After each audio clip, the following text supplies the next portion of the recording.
Muhammad. Allahumma sholli wa sallim alaihi. Ala Nabi Muhammad. Allahumma sholli wa sallim alaihi. Ala Nabi Muhammad. Allahumma sholli wa sallim alaihi.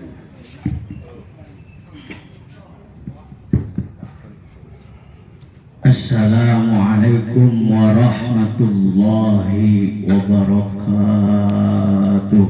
Waalaikumsalam warahmatullahi wabarakatuh. Daun salam, daun suci, yang jawab salam bisa pergi ke tanah suci. Amin. Daun salam, buah nanas, yang baca salam utangnya biar lunas. Amin.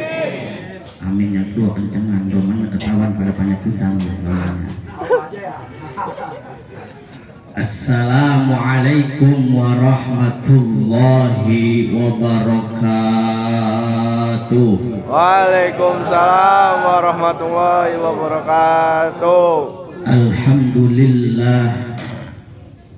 Alhamdulillahilladzi ahallan nikah wa nadaba ilaihi wa harrama syifa wa wa'ada alaihi. Asyhadu an la ilaha illallah wahdahu la syarikalah al-maliku fi yaumil mahsyar wa asyhadu anna sayyidana Muhammadan abduhu wa rasuluhu sahibus syafa'ati fi yaumin nafar.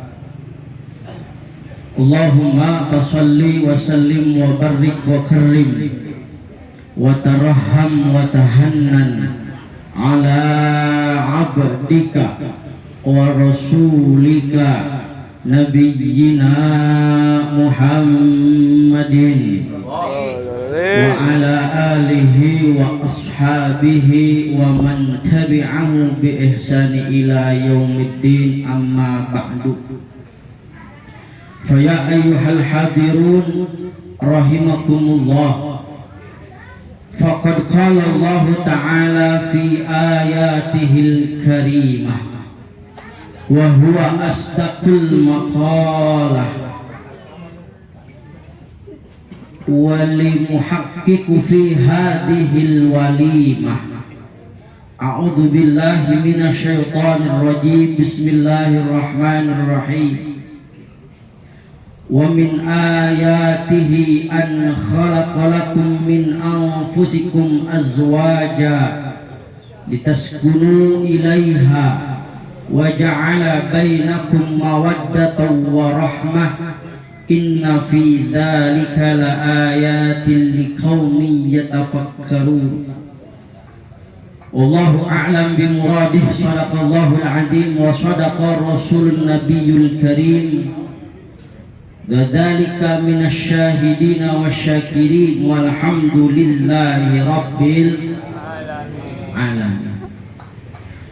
Wa qala nabiyyuna Muhammadin sallallahu alaihi wasallam, man nakaha lillah wa ankaha lillah istahaqqa wilayatallah.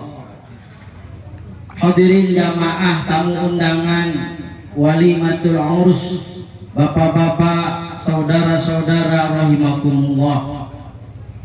Pertama yang saya hormati keluarga besar Bapak Kasiman sekeluarga dan juga rombongan besan dari Kayu Besar yang alhamdulillah pada kesempatan malam yang mulia ini dapat sama-sama hadir, duduk bersimpuh, bermuajahah, bermusafahah di tempat yang penuh dengan barokah. Mudah-mudahan kita semua yang kumpul di tempat yang barokah ini Allah matikan dalam keadaan husnul khotimah. Amin ya rabbal alamin. Tak lupa yang saya hormati para pejabat aparatur pemerintah dari kalangan tingkat RT sampai Bapak RW 011, Bapak Yani yang telah memberikan sambutan mewakili tuan rumah, dan juga para RT serta semua staf RW 011 yang alhamdulillah pada kesempatan malam yang mulia ini dapat hadir menyaksikan acara walimatul urus atau acara pernikahan anaknya Bapak Kasiman. Yang saya hormati para orang tua asatid yang alhamdulillah dari RW 010 ada orang tua kita Bapak Haji Asim, dan juga ada Bapak Haji Masdi serta encang saya yang Haji Miran, tetangga dari Mas Kasiman yang alhamdulillah kesempatan malam yang mulia ini para orang tua asatid dan juga tetangga famili bisa sama-sama hadir pada kesempatan yang mulia ini. Mudah-mudahan kita semuanya yang duduk bersimpuh bermuajahah Allah berikan kita keberkahan dalam hidup kita, Allah berikan kesehatan dan juga umur yang panjang.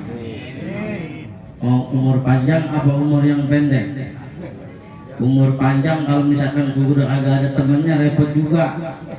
Udah nggak ada angkatannya, PRW angkatannya Bang Subur, umpama umurnya sampai 95 tahun, kan bingung mau ngobrol sama siapa. Temannya udah pada mampus, mau ke sono ngobrol udah nggak ada temannya, temen gue udah pada mampus, umur 95 tahun. Mau Facebookan ya temennya udah agak ada yang nyaut, Facebookan juga. Ya begitu. Jadi umur yang bagus itu ausatuha, sedang-sedengannya. Nabi itu umurnya 63, lebih dari 63, bonus Bang Haji Asif umurnya 74, itu udah dapet bonus. 74 itu cuman 74 itu ke atas Pak, dari perut ke atas itu 74, perut ke bawah itu 25. Oh, ya Bang Haji Miran begitu. Yang penting panjang umur, badan sehat. Kan orang kalau misalkan sehat kan enak Pak. Kalau orang sehat itu enak. Biar kata kagak makan daging, kagak dapet daging kurban, dia makan ikan asin sama sambal sama petek dicampur jengkol, lalu ludes. Enak, sehat. Nikmat yang paling mahal kata Allah itu adalah sehat. Bukan yang banyak duit Pak.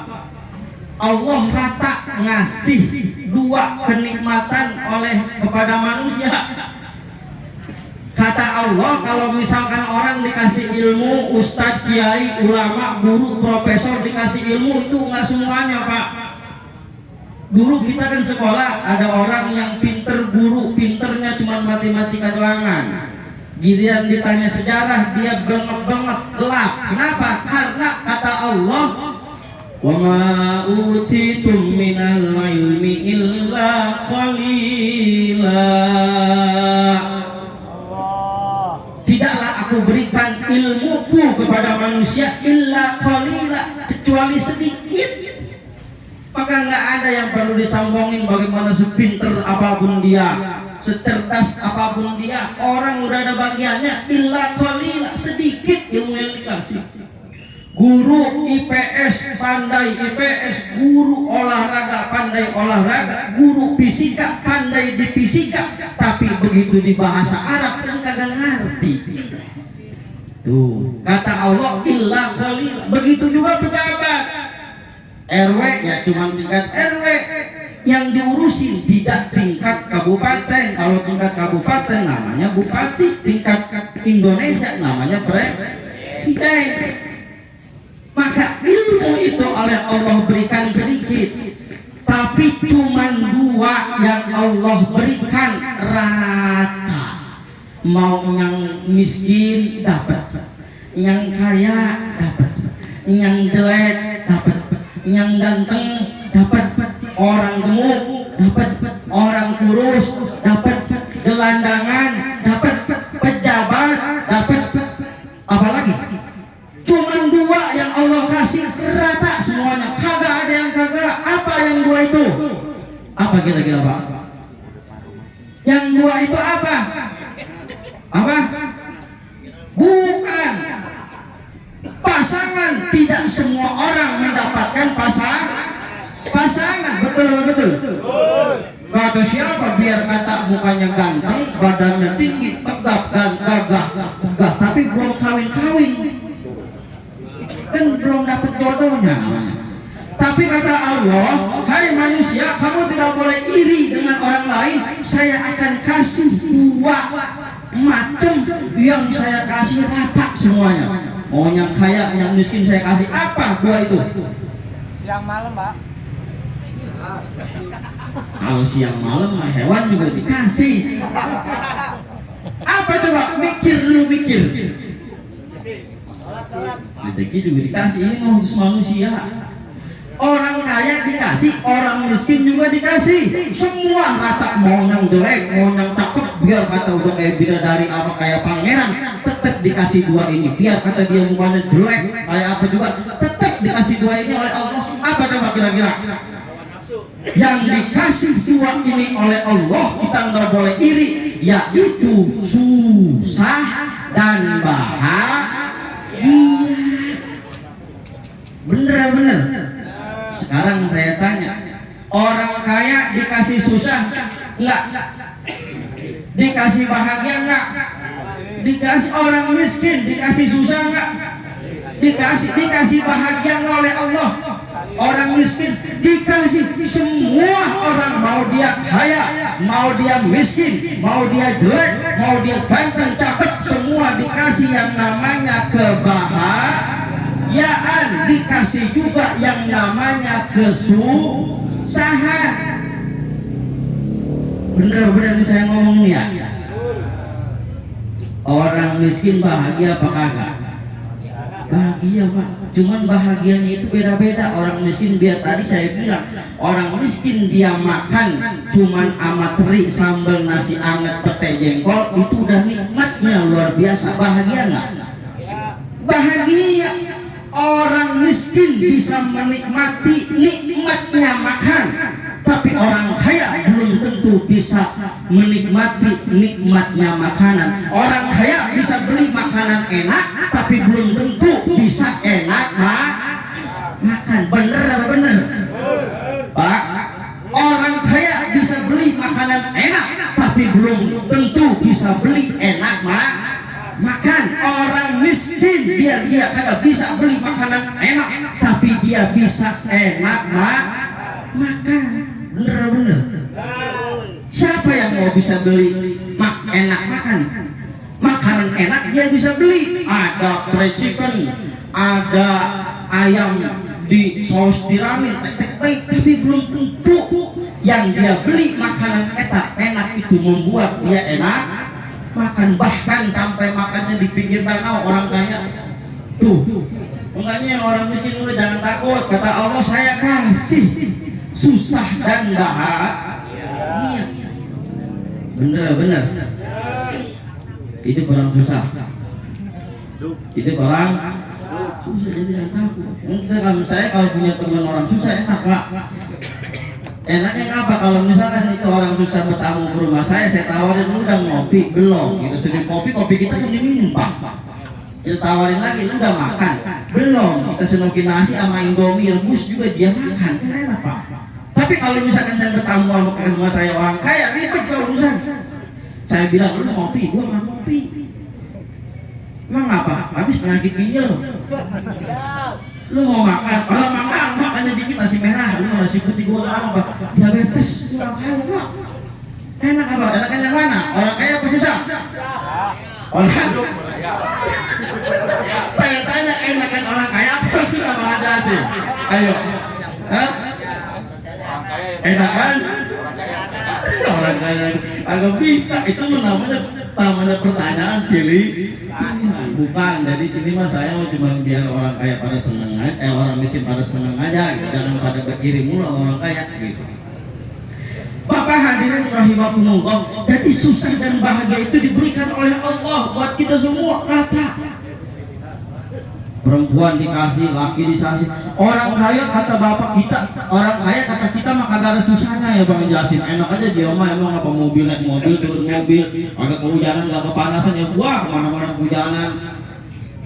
Pikiran kita enak, tapi namanya orang kaya kata Allah tetap dikasih susah. Susah. Tadi kan udah dibilangin susah. Apa makan aja dia mau makan, dipilih-pilih. Makan daging takut kolesterol, makan kacang-kacangan takut urat asam naik.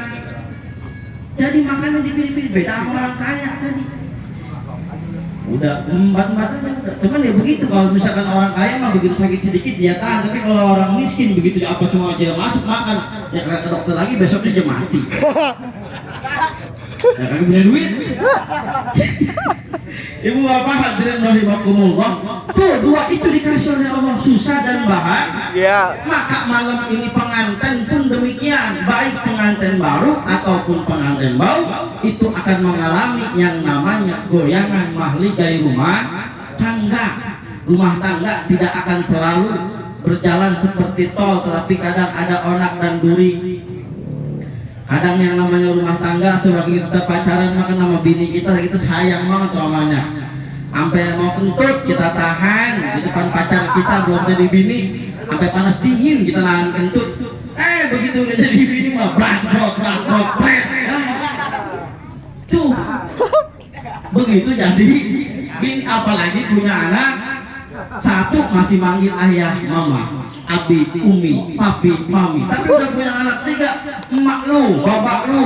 Begitu kondangan yang tadinya dituntun, begitu sekarang udah punya anak tiga, kondangan jalan sendiri udah. Kesandung jatuh emang apa? Mata lu kemana? Buta kali kata bola jangan begitu. Kenapa? Karena rumah tangga enaknya di awal. Makanya bagaimana dalam mengarungi mahligai rumah tangga supaya rumah tangga itu dari awal, dari muda sampai tua bahkan dipisahkan oleh yang namanya kematian. Maka kita doakan malam ini mudah-mudahan pengantin alif dan tidak umurnya panjang, jodohnya panjang sampai nenek dan kakek Allah berikan keturunan yang soleh dan soleha. Ibu bapak hadirin rahimakumullah. Pernikahan itu adalah undang-undang Allah, aturan Allah yang telah ditetapkan di dalam Al-Quran. Bagaimana Allah menyuruh kita untuk menikah? Ayatnya tadi, wa min ayatihi an khalaqalakum min anfusikum azwajan litaskunu ilaiha. Allah nyuruh kita nikah supaya taskunu ilaiha, menjadi tenang tentram. Karena manusia yang punya sifatnya mempunyai hawa nafsu itu perlu disalurkan lewat pintu yang namanya nikah. Zaman kapan nikah itu ada? Dari mulai zaman Nabiullah Adam alaihi salatu wassalam. Kata Allah dalam Al-Quran, ya ayyuhan nasu ubudu rabbakumul ladzi khalaqakum min nafsin wahidah. Allah menciptakan min nafsin wahidah, dari satu bapak. Siapa? Nabiullah Adam alaihi salatu wassalam. Nabi Adam tidak punya bapak, tidak punya ibu, tapi Allah mau jadi Nabi Adam. Diciptakan Nabi Adam. Yang namanya di surga biar kata semuanya ada, tapi kalau hidup dewek-dewekan kagak ngenakin. Bener-bener Bang Haji Asim. Bang Haji Asim umpama duitnya miliaran, kontrakan di mana-mana, mobil lebih dari 10, tapi di RW 10 dia tinggal dewek-dewekan, enak apa kagak? Kagak. Mau ngopi sendirian, tidur sendirian. Ya sama, Nabi Adam juga begitu dulu bapak moyang kita, tinggal di surga Pak. Diciptakan oleh Allah, kata Allah, Adam kamu uskun anta wa zaujukal jannah, tinggal kamu di surga. Nabi Adam bingung, lungak-lengok sendirian. Kata Allah, Adam emang apa kagak betah di surga? Ditanya kata Allah begitu, kalau kata bahasa Betawinya, emang apa di surga lungak-lengok kagak betah? Kata Nabi Adam, ya ini dongalan saya sendirian. Lalu kata Allah, diciptakan dari tulang rusuknya Nabi Adam yang sebelah kiri, yaitu Siti Hawa. begitu diciptakan Siti Hawa itu namanya Nabi Adam manusia biasa. Setiap nabi itu sama seperti kita, basyarun laisa kal basyar, punya mata, punya rasa, punya hati, punya nafsu, itu namanya nabi. Nabi Adam sama punya nafsu, ngelihat Neng Siti Hawa baru lahir, baru diciptakan, wah udah kayak ngelihat kuda jantan ngelihat kuda betina, main udak aja, main tarik aja tangannya, padahal belum halal. Kata Nabi Adam, ya Rob, ini siapa cantiknya kebina-bina, putihnya bersih bagaikan air embun diturun di pagi hari, siapa ya Rob? Ini adalah Siti Hawa yang saya ciptakan untukmu, mau dipegang. Kata Allah, Adam jangan diapa-apain dulu, belum halal. Bagaimana biar halal? Kata Allah, nikah dulu. Maka Nabi Adam nikah dengan Siti Hawa. Setelah nikah, apa mas kawinnya? Membaca sholawat kepada Nabi Muhammad. Bacanya 100 kali, bacanya 100 kali, 1 kali nafas. Rupanya agak kuat nafas, akhirnya cuma baca 50 kali, 50 kalinya dikredit. Makanya kalau misalkan ada mahar mas kawin dikredit, jangan aneh Pak. Dulu bapak moyang kita begitu, dikredit, diutang namanya. Nikahlah Adam dengan Siti Hawa, punya anak yang namanya Habil dan Qabil. Maka pernikahan di zaman Nabi Adam boleh menikah dengan saudara seketurunan di zaman Nabi Adam. Tuh ceritanya begitu. Di zaman Nabi Musa alaihi salatu wassalam ada pernikahan, ada. Bagaimana model pernikahan di zaman Nabi Musa? Nabi Musa apa pernikahannya? Kalau misalkan ini kita hidup di zaman Nabi Musa nih, orang laki enak, weh. Emang apa enaknya? Di zaman Nabi Musa, kalau kita kan nyebutnya Musa, kalau orang-orang Barat nyebutnya Moses. Moses. Kalau kita mah Nabi Musa, jangan Jimilan nyebutnya. Nabi Musa pernikahannya bagaimana? Di zaman Nabi Musa pernikahannya satu laki-laki boleh nikahin perempuan satu kampung, boleh nikahin perempuan sebanyak-banyaknya. Mau 10 boleh, 50 perempuan boleh, 100 boleh, 200 boleh, silahkan sekuat-kuatnya. Bang Haji Hasim di zaman Nabi Musa tuh Bang Haji Masdi, asal kuat aja dengkul. Mau nikahin 50 orang silahkan, 20 silahkan, sebanyak-banyaknya. Itu pernikahan di zaman Nabi Musa. Kenapa begitu? Karena di zaman Nabi Musa laki-laki itu sedikit. Kenapa sedikitnya? Karena dibunuhin sama Fir'aun. Kita kan ceritanya udah tahu, Fir'aun nanti akan dihancurkan oleh keturunan Bani Israel, yaitu bayi laki-laki. Nih tukang ramal, dukunnya Fir'aun. Fir'aun itu bahasa orang baratnya Ramses. Ramses itu Fir'aun. Kalau masuk ke pulau bukan Ramses. Apa? Remes, mie remes jadinya. Ramses sama remes ada kakak. Itu Fir'aun ngaku Tuhan. Kenapa? Karena kekuasaannya luar biasa. Dil auta, punya kekuatan. Makanya Fir'aun, kenapa Fir'aun ngaku Tuhan? Usia Fir'aun Pak 450 tahun. 450 tahun kagak pernah mencret, apalagi pilek, puyeng dikit juga kagak. Dia mah diabetes ya kagak, kolesterol kagak. 450 tahun kagak pernah sakit Fir'aun tuh. Makanya dia bilang saya tuh Tuhan, ana rabbukumul a'la. 450 tahun nggak pernah sakit. Makanya kalau di sini ada yang kagak pernah sakit, itu jangan-jangan jadi keturunan Fir'aun. Bilang sana nggak pernah sakit, ngaku tuh mau bangkrut, kekuasaannya akan dijatuhkan oleh anak yang bernama Musa dari Bani Israel. Maka pada waktu itu anak yang lahir laki-laki hidup atau mati harus dibunuh. Makanya laki-laki dikit, perempuan banyak. Sehingga hukum pernikahannya laki boleh nikahin lebih dari 100 sekuat-kuatnya nikahin perempuan. Itu di zaman Nabi Musa alaihi salatu wassalam.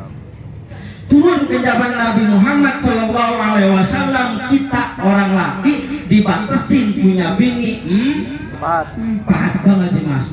Jadi kalau misalkan masih punya bini 1, masih ada kuota 3 lagi bawa. Karena kata Allah, hai Nabi Muhammad, umatmu punya jatah istri 4. Cuman kan orang perempuan nggak setuju. Setuju apa enggak? Enjoy. Ibu setuju nggak kalau lakinya kawin lagi? Neng, ditanya pengantin, kamu seneng nggak mas kawin? Mas kawin mas seneng nggak? Seneng. Mas kawin Al-Quran seneng nggak? Seneng. Mas kawin baju seneng. Apa yang nggak seneng? Mas kawin lagi katanya. Enjoy. Baru dia nggak seneng. Entah kenapa wanita itu bertentangan dengan isi Al-Quran. Wallahu a'lam bishawab. Saya kagak bakal bahas, takut diomelin ibu. Yakin? Tapi padahal bahwa di dalam ajaran Nabi Muhammad itu kita punya jatah 4. Al-Quran itu menggambarkan bagaimana kehidupan keluarga dari zaman Nabi itu sudah ada. Zaman Nabi Musa keluarganya begini. Maka keluarga itu adalah sebuah kapal yang dinahkodai oleh kepala rumah tangga. Mau bagaimana kapal itu berjalan ke tempat lurus, bawa ambing-ambing oleh ombak, maka nahkoda itu yang akan menyetir kapal tersebut. Ini keluarga kita kan dalam Al-Quran sudah digambarkan. Kita mau bagaimana keluarga kita? Keluarga di dalam Al-Quran kata Allah ada keluarga yang modelnya bininya jadah durjana, durhaka kepada Allah, suaminya soleh. Keluarganya Nabiullah Lut, Nabi Lutnya soleh, istrinya brengsek. Jadi kalau misalkan nanti ada di kampung kita, tetangga kita, lakinya mah soleh banget, emang apa ya bininya begitu, tiap malam dia ngejablay, umpama. Berarti jangan heran, di zaman dulu juga ada yang model begitu kata Allah dalam Al-Quran. Nabi Lut, nabinya soleh, istrinya biadab. Yang kedua, model keluarga itu dalam Al-Quran, lakinya biadab, durjana, tukang maksiat, tukang berbuat dosa, bininya sama juga 12. Siapa keluarganya? Abu Lahab ada dalam Tabbat Yada Abi Lahabin Watab ila akhiril ayat. Lakinya brengsek, bininya brengsek. Sama kalau misalkan kita punya tetangga model begitu, berarti itu keluarganya Abu Lahab. Bini nyopet, laki jamret. Bini nyopet, laki jamret. Keluarganya Abu Lahab, laki bini namanya. Jangan heran Pak. Yang ketiga ada keluarga yang sakinah mawaddah warahmah. Siapa? Keluarga Nabi Sayyiduna Ibrahim alaihi salatu wassalam. Punya anak yang namanya Ismail. Keluarganya sakinah mawaddah warahmah, nabinya soleh, istrinya solehah. Tapi Nabi Ibrahim bininya 2. Ibu mau pilih keluarga yang mana Bu? 1, 2, atau 3? Bu, yang pertama lakinya biadab, lakinya soleh, bininya biadab. Yang kedua laki bini biadab. Yang ketiga soleh soleha. Ibu mau pilih rumah tangga yang mana? Rumah tangga Nabi Ibrahim. Cuma Nabi Ibrahim bininya 2. Ibu. Mau pilih yang mana terserah. Tuh pernikahan seperti itu dulu di zaman Nabi, maka turun di zaman umat Nabi Muhammad untuk menyalurkan hasrat nafsu manusia beda dengan hewan, maka lewat yang namanya pernikahan. Setelah nikah itu bukannya enak, makin lama punya anak, ada beban, ada biaya yang dipikirkan. punya anak, setelah punya anak itu diusahakan bagaimana anak ini menjadi keturunan yang soleh. Maka ketika anak itu lahir, kata agama, ahsin ismahu, kasih nama anak yang bagus. Itu kewajiban orang tua, terus akan seperti itu. Mas Kasiman punya anak, nanti ada kewajiban khitan. Setelah khitan itu anak minta nikah, sama seperti itu. Ahsin ismahu, kasih nama anak yang bagus. Jangan ngasih nama anak kayak model orang-orang tua dulu kita. Emang kagak pada makan bangku sekolahan, jadi ngasih nama ya seenak-enaknya, Pengki, Banjir, Becek, buang, asal jadi aja. Yang lucu orang Sunda. Kalau orang Sunda namanya penggabungan ya Bang Komar. Punya anak namanya Kokom. Kokom itu gabungan dari siapa? Baskom sama bapaknya Ibas, mamanya Kokom, jadinya Baskom kalau di Sunda. Gabung aja ngasih nama anak yang bagus tuh. Ketika anak sudah lahir, kasih nama anak yang bagus, kemudian didik, kasih pelajaran agama supaya dia paham. Kadang orang tua kita engkongnya juga kadang-kadang emang rada-rada. Kata ini cucu siapa yang cakep banget, cucu siapa, tahu cucunya, kan cucu siapa. Anak diajari nyanyi yang sekarang lagi pilar, apaan? Ikan dalam kolam. Ya udah gede anak jadi tukang mancing. Itu coba kalau misalkan diajarin yang bener mah, hiji tambah hiji dijumlahin jadi 2. Kalau bisa ngaji tentu bisa doa 2 tambah 2 dijumlahin jadi 4. Kalau bisa ngedoa tentu dapat berkat. 4 tambah 4 dijumlahin jadi 8. Kalau udah dapat berkat tentu kagak bakal susah makan. 8 tambah 8 dijumlahin jadi 16. Kalau udah makan insya Allah awet beras. Kata bapaknya 16 tambah 16 dijumlahin jadi berapa? 32. Kalau udah awet beras bisa ngasih ke mertua. 32 dijumlahin 32 jadi 4. Kalau udah ngasih ke mertua bininya bisa Ibu-ibu gitu kan, sorry, bininya bisa 4. Ibu-ibu kata anak, waduh kok gue pinter juga nih bikin lagu. Kan main ini mah kagak. Pada hari Minggu betul ayah ke kota ganti. Pada hari Jumat ku ikut ayah ke masjid, ikut sholat Jumat, mendengarkan Pak Khotib sambil sholat di masjid, pakai sendal jepit. Jadi sholat Jumat lagu dari lagu itu mendidik pengomar tuh.